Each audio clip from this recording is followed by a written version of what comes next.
So let's set a scene.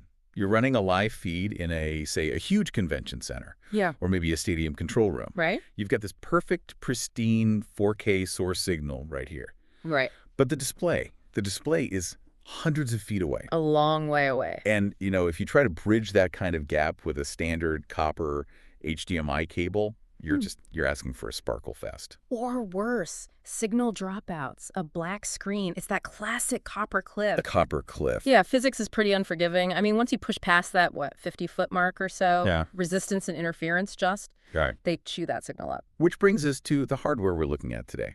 This is the Avenview FO-HDM4K-200-EMIX-SET. A mouthful. It is. Yeah. But the key spec here, right off the bat, is the distance. They are not measuring in feet, they're talking meters, 200 meters. That's what, over 650 feet? It's a massive distance. So how do they do that? Well, to maintain any kind of signal integrity at that range, they had to just abandon copper entirely. This system uses a single SC-terminated multi-mode fiber optic cable, specifically OM3 fiber. That makes a ton of sense. I mean, think about a professional environment. A hospital with MRI machines, a factory floor.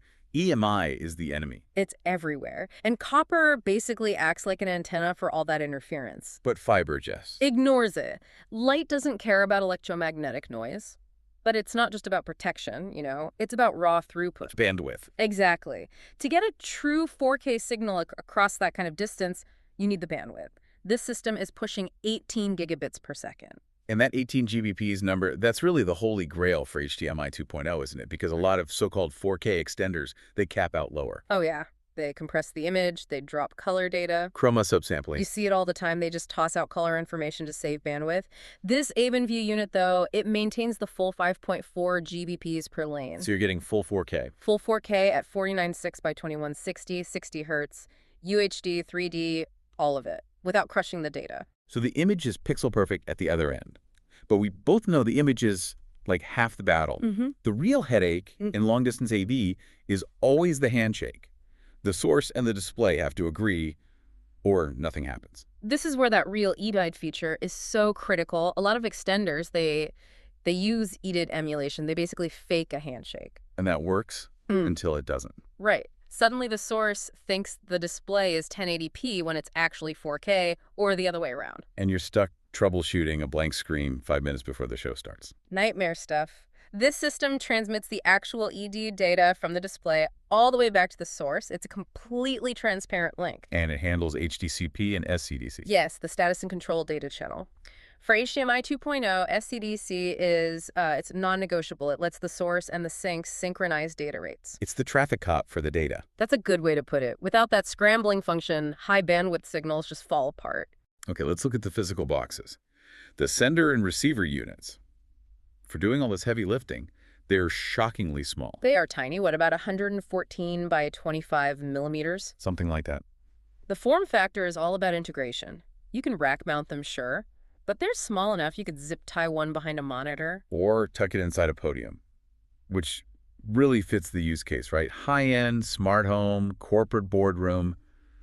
Nobody wants to see the gear. It's infrastructure. It's supposed to be invisible. One thing that is definitely not invisible, though, is the price tag. I'm seeing a list price of around $3,332. That's a painful line item for extender. It's a significant ask, no question. But you have to contextualize it. If you're building a home gaming rig, this is total overkill. Of course. But imagine you're equipping a surgical theater. A surgeon is looking at a 4K endoscopic feed. Right. Only one of those scenarios has life or death consequences if the screen glitches. Exactly. Or a jumbotron during the Super Bowl. In those environments, the cost of failure it dwarfs the cost of the hardware. You're paying for reliability. And speaking of guarantees, Avenview seems to know their audience. They've got a 3-year warranty, but I was more interested in the support channel. The 833 Wolfpack number. Yeah.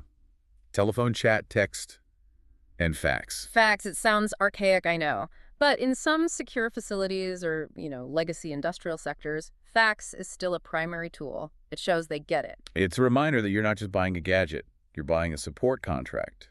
Peace of mind. That's really the whole synthesis here. This thing is the bridge between the content we create and the audience that needs to see it, and it spans distances copper just can't touch. It takes distance out of the equation. It really does. And, it leaves you with a final thought. As our demand for resolution and refresh rates just keeps growing 8K and beyond, how much more of our buildings will need to be rewired with fiber just to keep up? The walls are getting smarter and a lot more expensive.